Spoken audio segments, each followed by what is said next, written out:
The philosopher Jurgen Habermas is considered one of the most significant philosophers to have lived within the last 100 years. One of his major works, and also a history of philosophy, which will be released in 3 volumes in the United States and 2 volumes in Germany, deals with what he calls the project of a genealogy of post-metaphysical thinking. He's tracing the formation of how human thought arrived at a place of post-metaphysical thought. What concerns us in this volume is Habermas's treatment of secularism in contrast to religion. His position can properly be called a pragmatic presuppositionalism, and it will become evident why it's called that as the exposition carries forward. On page 78 of Volume 1, he says, "The scenario I have just outlined remains incomplete in one essential respect. It fails to take into account the secular thinking in the strong sense that only comes on the scene with the agnostic and the atheist." So before this, he was talking about a clash between religions and how to reconcile that clash, and a process that is utilized, which he will expound in a few moments, is a process of what he calls weak secularization.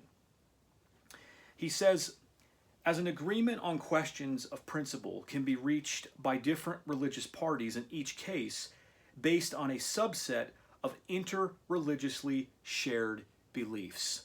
So the reconciliation is achieved by looking for these mediated beliefs, these beliefs that are shared by both parties, and that they can use these shared beliefs to weave their way, to discourse their way toward a higher socialization process.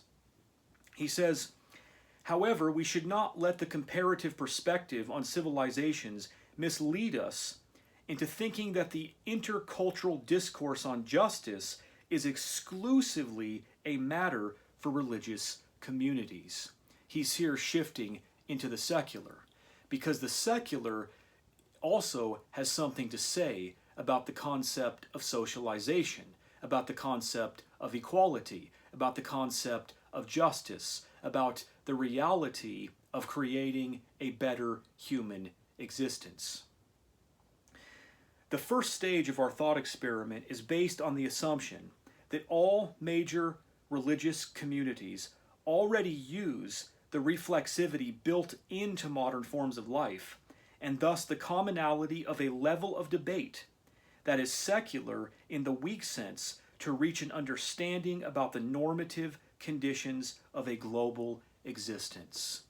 So there's his approach to the clash of religions, is that they have this secular process of rationality, this extra religious process that allows them to discourse one with another and find a common ground based on global values.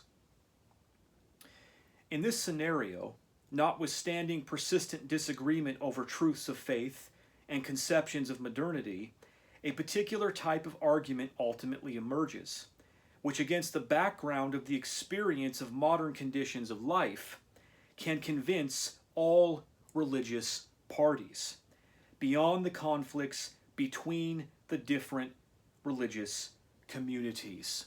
So he's looking for a process of argumentation that has a transcendent quality to religion, really. That's why it's a form of weak secularization. And then this process can help these religious structures navigate toward a higher socialization process to transcend the dogmatism, the narrowness, the confines of their theological circles. However, a different kind of disagreement, which today runs right through the civil societies of all states and also has to be bridged in intercultural discourse comes into play with the opposition between secular and religious participants. So here we have the beginning of his discourse on secularization versus religious thought. Today, this disagreement colors to a certain extent the mentality of entire continents. If we compare the largely secularized societies in Western Europe, Australia, and Canada with the rest of the world. The second stage of our thought experiment, and that he's talking about how to reconcile, how to find a socialization process that allows these oppositions to emerge into a higher sublated social form. And he's engaged in what he calls a thought experiment about how to go about doing this. This is the second stage because the first stage was a conversation about reconciliation between competing religions. This is now a conversation about the secular versus the religious. The second stage of our thought experiment is about understanding the universal claim to validity of secular reason itself. That's a very important statement. He's summarizing essentially the essence of what this process is. That it's about understanding the universal claim to validity of secular reason itself, meaning it's about how religion is essentially supposed to react to or respond or integrate or participate with this claim, which, as I propose, is interpreted in terms of comprehensive post-metaphysical thinking, his own position. Thus far, the exclusion of non-religious participants had restricted the range of possible arguments in the sense that no argument could come into play that was directed against the claim to validity of religious teachings and metaphysical worldviews as such. So he's talking about here how the religious position restricted secular content from its circle. It pushed it away, it censors it, it does not allow it to enter into the social discourse of its social life. The exclusion of non-religious participants had restricted the range of possible arguments in the sense that no argument could come into play. No secular argument that contradicted the religious position was essentially allowed to influence the religious position. For the reasons that are filtered out as an interreligious subset derive their persuasive power for believers solely from the fact that they can be connected to premises of their own worldview. And that's correct. Religion likes to remain within its own axioms, within its own presuppositions. And the persuasive power of it, for a very long time in history, is that it tried to contain a monopoly for itself in this way. It simply would exclude any form of secular opposition or skeptical opposition which tried to falsify its authority. In contrast, the party that is now introduced into the intercultural discourse, whose understanding of self in the world is supposed to be based exclusively on non-religious beliefs, this is the secular position, has a different understanding of secular or religiously and metaphysically neutral reasons. So secularism enters the stage. Of course it has a different view of religion and a different view of itself than what religion has of it. For the non-religious side, secular does not have the weak meaning of an outcome-dependent predicate for beliefs that are left over as the lowest common denominator in the competition between worldviews.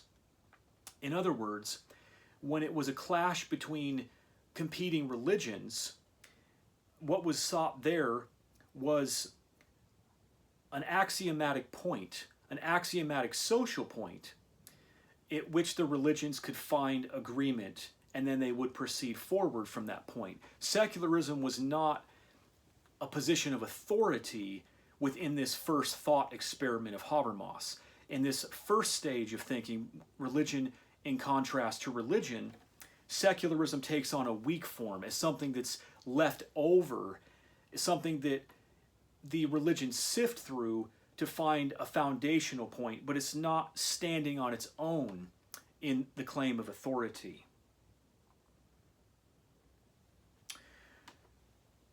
It applies the predicate to those beliefs that owe their validity to an authority. Okay, so secularism, he's talking about secularism now. Secularism, applies the predicate to those beliefs that owe their validity to an authority in its own right, which is independent of religious background assumptions, namely to a reason that understands itself as autonomous. So secularism has its own view, it's demanding its own authority, independent of religious authority. Whereas from a religious point of view, the store of secular arguments is restricted from the outset in such a way that there is no risk of cognitive dissonance for people of faith. So again, religion is restricting these oppositions, these skeptical refutations or inquiries, so that it can minimize the cognitive dissonance, the psychological discomfort it experiences from this skepticism. From a secular point of view, reason is autonomous when it comes to determining what can be considered a good or a bad argument in a given case, regardless of possible collision with assertions of religious origin. That is secularism's right. That is secularism's authority, is the sense that it doesn't need to appeal to a religious authority in order to justify its reasoning, in order to arrive at conclusions that are rationally, are evidentially authoritative. To be sure, also within the circle of discourse, participants expanded to include atheists and agnostics. All parties reasonably expect disagreement about revealed or metaphysical truths to persist.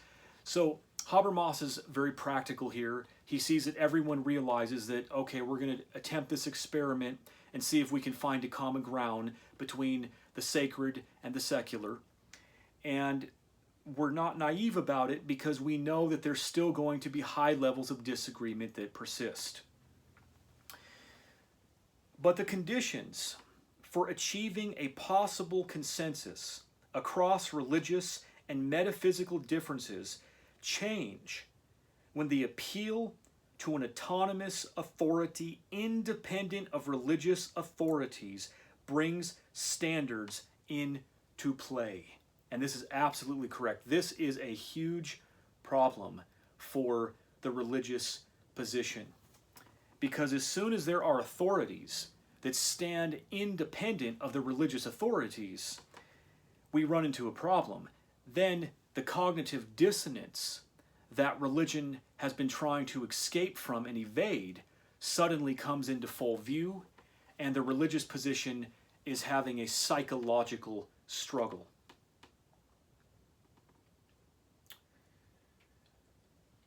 Metaphysical truths to persist. So the conditions of achieving a possible consensus across religious and metaphysical differences, they change when when secular authority comes into view. It brings these standards into play.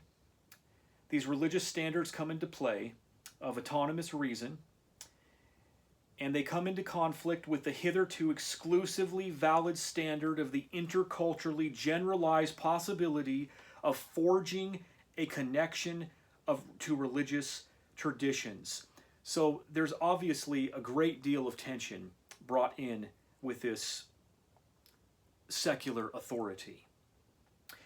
In order to reach an agreement between the religious and the non-religious sides, under the more demanding conditions, he calls them. The more demanding conditions of pragmatic presuppositionalism. That's not Habermas's words, that's me clarifying what he's getting at here. In order to reach an agreement between the religious and the non-religious sides, the religious and the secular, under the more demanding conditions of the second stage of the thought experiment, is very important now. He's getting right to the bottom line of how this reconciliation process is brought forth, what the standards or the foundations that underlie the potential of this reconciliation communication process. He says, not only must all parties accept the same principles of political justice for the same reasons. That's very significant. So both the secular and the religious must accept principles of political justice within the context of society, and they have to do so for the same reasons. That's quite significant.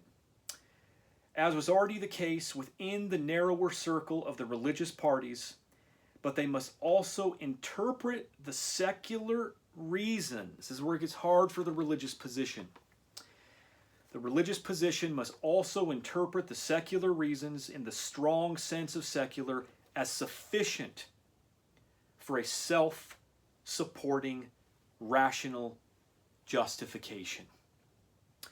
What Habermas is saying here is that the religious position has to accept the authority and the validity of secular rationality, of the autonomy, the authoritative autonomy of secular rationality. Now, Habermas says, recognizing secular reasons as a self-supporting justification for principles of political justice presents a challenge for the religious side. And of course it does. Because it implies that the latter, the religious side, must recognize the autonomy of a way of thinking that claims to reach valid insights into questions of relevance for our understanding of ourselves and the world independently of religious and metaphysical worldviews. This is a totalizing process of being immersed into cognitive dissonance or psychological pain for the religious side. And the reason is because, as Habermas just said, we are dealing with the reality that rationality, that evidence has the authority to reach valid insights into questions of relevance for our understanding of ourselves and the world independently of religious and metaphysical worldviews. That is heartbreaking and mentally perplexing and painful for the religious position, because it is implying that there is an authority that can establish everything that is religion has been claiming to establish, but that secularism has the capacity to move into the moral domain, into the social domain, into the psychological domain without the aid of religion. To be sure, during the first stage, the religious parties also had to learn to differentiate between beliefs that are secular in the weak sense of being interculturally generalizable and their own dogmatic background beliefs. But if the possibility of forging a connection to this context of thick convictions now loses its validity as a criterion for the possible truth of a belief, secular knowledge, also in the area of practical knowledge, is not only differentiated, but also becomes decoupled from faith. So there we have a totalizing secularization process. Henceforth, the religious parties are confronted with the truth of propositions and justifications that may call for a different theological reconstruction of the respective background convictions in order to avoid cognitive dissonance. Meaning, this paves the way for a modernization of religious consciousness. So what Habermas recognizes here, that in this process, this understanding of the validity of secular authority runs the high potential of reforming, restructuring religion, of forcing religion to have to reform and alter itself in light of the authority of secular rationality. That it paves the way for a modernization of religious consciousness. I will say more about that at the very end of this lecture. However, the arrangement outlined in the thought experiment also requires that the non-religious citizen who insists on the autonomy of reason adopt a not entirely self-evident attitude toward the religious mentality. So this is where Habermas is inverting the original burden that rests upon the religious position to accept and legitimize the secular position. Habermas is arguing for something very similar in relation to the secular position, that this position must accept that there are valid aspects, but he phrases it very carefully. He says that this secular position, this non-religious position, must adopt a not entirely self-evident attitude towards the religious mentality. So Habermas sees this as necessary to a higher socialization process. He says more. From their point of view, religious and metaphysical worldviews are not based on premises that can justify propositions capable of truth or falsity. On the contrary, from a secular point of view, they, the religious, have as a whole the dubious quality that they can be neither true nor false in the usual sense of propositional truth. So this is exceedingly problematic, of course, because religion is engaged in the process of making extraordinary claims that from the secular vantage it cannot justify our support through either reason or through evidence. This unavoidable conflict between the self-assessment of religious views and how they are judged by others can lead the secular side to draw conclusions that preclude the prospect of an understanding between religious and non-religious views from the outset.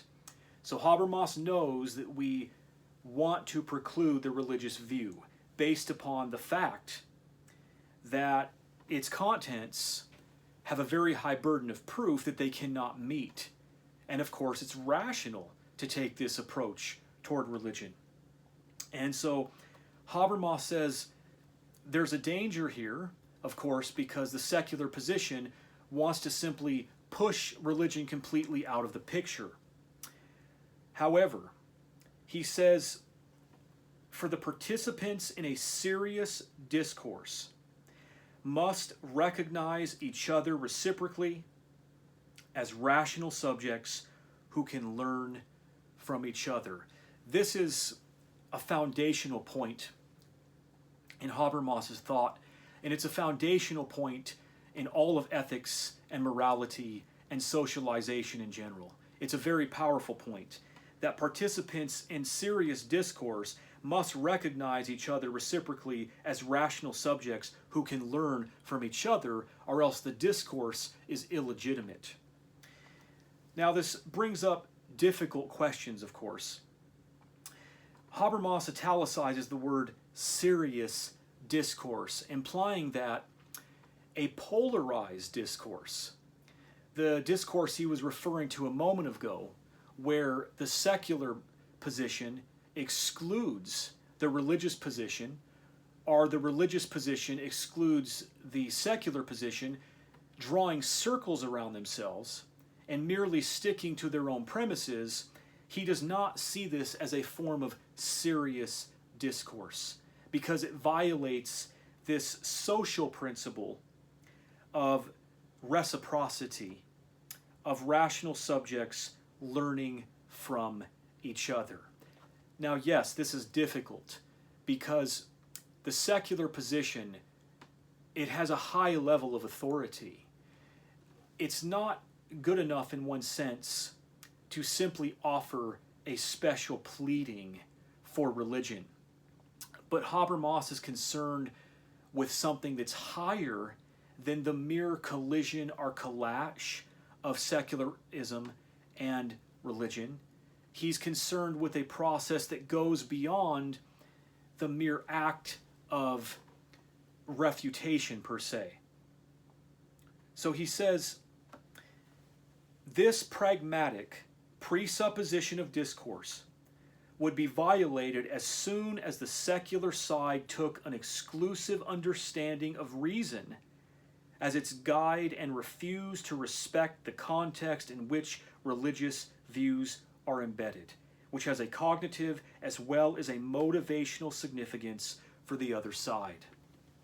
This is why we call this Habermas's pragmatic presuppositionalism, because he's referring to this pragmatic presupposition of reciprocity of discourse, and he says that this would be violated if the secular position tried to lock up into an exclusivity of itself, and that it tried to lock in an exclusive understanding of reason as its guide and refused to respect the context in which religious views are embedded.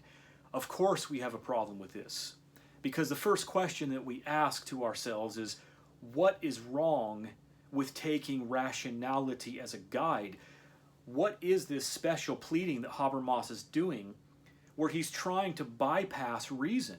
This is why his position is called post-metaphysical thinking. In a sense, it's even a kind of post-rationality. So this act of exclusion through rationality, Habermas's argument is that that is destructive to a socialization process. His argument would be that this socialization process is higher and more existentially significant than merely keeping things at the level of a polarized rationality. That exclusive path of rationality would not accomplish the higher prospect of creating a society. And that is what Habermas is concerned with. So this exclusive understanding of reason as its guide and refuse to respect the context in which religious views are embedded, which has a cognitive as well as a motivational significance for the other side. So there are aspects of religion, most certainly, that have psychological value to them. This should not be denied. A non-trivial implication of the mutual respect offered in discourse is that the participants must remain open to topics and contributions that should not be excluded from further discussion as irrational simply by dint of their religious language and origin. So this is a very important point to Habermas, that when this discourse occurs, that in order for it to occur and bring about a socialization process beyond a mere one-sided rational approach, beyond a polarizing rationality, that the participants involved in this process must remain open both to topics and contributions. I think that this is a good principle generally. I don't think that secularization has anything to lose from this at all, but only to gain. If anything, the religious process has something to lose, but I will say more about that at the end. So, remaining open to topics and contributions that should not be excluded from further discussion as irrational simply by dint of their religious language and origin. Now, they may be irrational. The question is whether or not philosophy, rationality, can essentially redeem them or draw a value out of them. As Habermas essentially goes on to say, he says, these must also be examined to determine their possible heuristic value and potential truth content. If necessary, they can then be translated into and justified in a secular language. So it's very important that this process does not preclude the dominance of secularization within the socialization process. The secularization process simply remains open to deeper philosophical contents that might lie behind religious representations or religious forms. The secular process can then transcribe and justify those contents, redeem them from themselves, even as they cannot redeem themselves but require secularism to do this. It can then translate those into secular language. So the question, in my mind, is the value of this presuppositional pragmatic approach. Presuppositional in the sense that a kind of narrative validity is assumed by each side for the other side. I think the main question in relation to Habermas's pragmatic presuppositionalism here, that's seeking a higher level of socialization, is whether or not this civil process, this post-metaphysical, post-rational process of communication produces a more effective result toward socialization. That's the question. Whether or not this procedure of approaching religion in this way is going to help society to navigate toward a socialization process more successfully, more substantively, and more efficiently, more quickly. If the answer is yes, and we cling to a polarizing rationality, then we would not be wise, because we would have essentially found a social process that actually transcends the pragmatic value of reason. We would have found a socialization process that pulls society in the direction of secularization. And I think this is the one major argument that religion might want to make against Habermas's position. So Habermas talked about this secular approach. This paves the way for a modernization of religious consciousness. And this is the part where religion, of course, has a very difficult problem if it understands what's really going on here. So far from this process being an act of compromise or selling out and giving way to the errors or lies of religion and allowing them to dominate in society, that's not what's happening here. What's actually happening here, as though it would seem, is an ingenious communication process or socialization approach that actually has the power to subvert religion, to channel it into secularism. Because as this process takes place, it's not the religious position that is essentially gaining an edge over the secular position, but it is the secular position that is gaining an edge over the religious position. And this is because this process essentially leads to the secularization of religion. Because religion is engaged in the act of recognizing secular authority.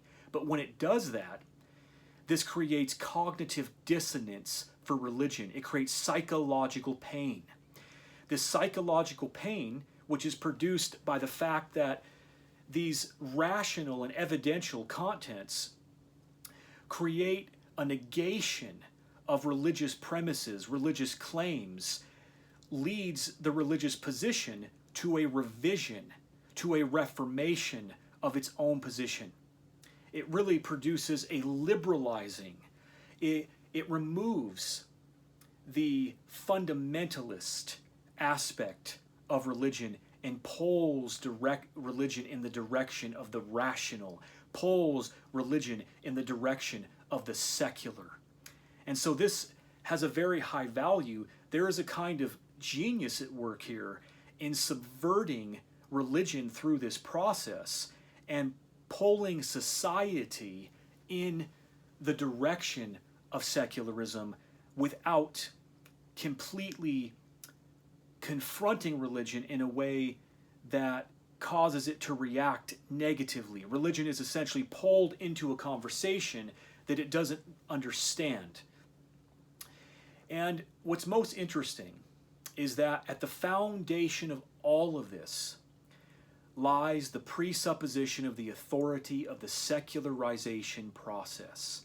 That's what resides at the base. That's why in the collision between secularization and religion, it is not secularization that is religionized, but it is religion that is secularized. And this is because at the foundational base, the thing that is causing the reconciliation, the higher rationality, the higher awareness, the position that comprehends all of this, is actually a secular rationality. And that is the part that is disclosed and hidden and buried here, that Habermas has not explicitly stated, but it is contained within the presuppositional structure of his thought here. And so I don't think that secularization needs to be insecure about Habermas's process of socialization, that we can actually see it as being exceedingly effective. There's a way to go beyond the polarization of rationalization. But this does not mean that secularism, rationality, should not confront error. There is indeed a limit to the aspect of toleration that secularism endures in the case of religion, because secularism cannot, for example, validate and legitimize things like human sacrifice. There is indeed a limit to this, but we try to approach it in terms of a degree. We approach it in terms of a degree of toleration and a degree of rational confrontation. So Habermas's pragmatic presuppositionalism, so far from giving an edge to religion as it would appear, it actually leads to the subversion and the integration of religion in the direction of a secular society.